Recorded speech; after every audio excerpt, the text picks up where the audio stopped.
Welcome back. Today we're making a Spider-Man tag. I am using my Cricut to cut the design. It is my nephew Jordan's 8th birthday and I wanted to create this for him. Here on the right side are all the layers that I put together already from the Cricut design space, and let's go ahead and create this. So far I've already printed out and I'm putting them all on mats. And I decided to leave a couple of mistakes that I made in this project because I want to show you guys that not everything comes out perfect. And first off, let's not judge my washi tape there. I know I have to clean my mats and it is what it is. But anyways, so let's cut out the Spider-Man and the background. I'm creating a shaker tag. So normally this would be kind of like a cake topper for a birthday party for a cake. And I'm just going to make it as a tag because my nephew likes to use it and hold it and stuff. So as you could see in the first red mat that I had, the paper was so thin and my mats were really sticky. Look at that. It ripped my paper and it was just horrible. There's another mat that I have that I'll show you right now, and it messed up my whole mat. I have to go back and clean it. So I decided to grab different paper and it was a lot better. So I'm cutting out all the pieces, the spider web, the Spider-Man, the number 8, and I'm going to make it a shaker. So I cut this circle out. Here is the better paper. Look at that. Oh, so nice compared to the other one. It was bad. And I'm going to make a shaker. I showed the mat right there. It was horrible. And off camera, I'm putting the shaker card. I'm starting it off, but here it is. Some outlines of the circles and acetate in between two of them, and then just loading it up. The reason I'm doing this is because I didn't want to use a bunch of foam tape, and the circle was way too thin for the foam dots that I had. And it's going to go over on top.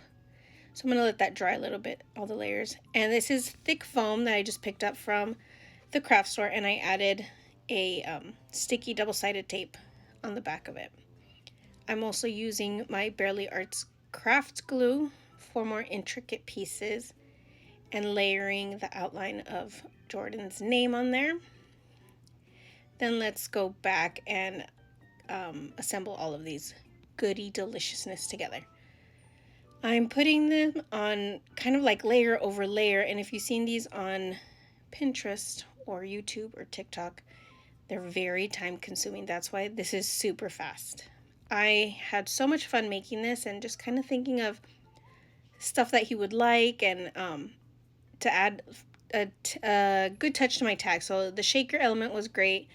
Personalizing for an 8-year-old is fantastic. He loves anything that's personalized because it's specifically for him, and he has a younger brother who likes to take things and claim them as his, so there's no way that my other nephew can mistake it for his.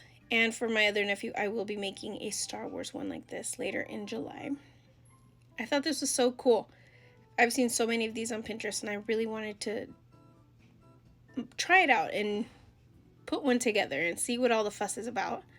And it is time consuming, so if you see them on Etsy and they're priced pretty high, it is a lot of time, and especially creating the digital file to put onto Design Space. I created each layer, everything by myself, so that was a little different. That's why I didn't show that process, because it took me about 2 days to figure out how to do this layering and convert it into a digital. So it was fun, but this is not something I want to constantly do. We'll see. I don't know. I have a Encanto party coming up in a week, so I might just do another one then. So we're putting in all the layers, and like I said, every single layer has foam tape up, propping everything up. So this ended up pretty thick. I want to say it was probably about 1.5 inches thick foams of every layer. It was a lot of fun. I'm not gonna lie, it was fun. Let's see, where is there's my shaker. I already glued it down with the gray layer and the blue one. Now just adding in the number 8 and adding those foam squares in the back. It's turning out so good. I added in little spider sequins. I had to dig up some of my Halloween items, which was really fun. And then the Spider-Man. The reason I picked blue for the background is because I picked up some red Spider-Man paper, and I wanted the tag to really pop because the Spider-Man paper is red and blue, but it had more red tones, and I wanted the outline to pop up on the wrapping paper. Look at this. We're almost done. I added another layer in the back with a ribbon because, like I said, he hangs it up by his bed. He has bunk beds, and he puts it up on his side of the wall.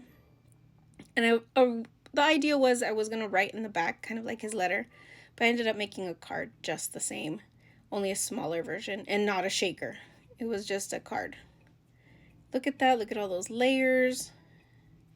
I really wish you guys could hear the jingling sounds of the sequence, but there was way too much noise going on in my house.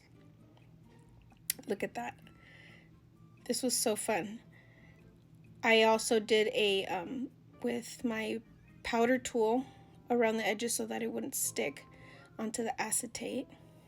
I'm kind of bummed that you couldn't see the skyline in the back, but in his card you can, so I'm okay with that. Look at the thickness of that. And it's so sturdy too. I really like it. I hope you guys enjoyed my take on making a shaker tag. I know, like I said before, these can be into cake toppers, normally cake toppers, but my nephew, I think he'll like this versus just having the sticks popping out on his cake. So thanks guys for stopping by. I hope you guys enjoyed. Here's some stills. Bye.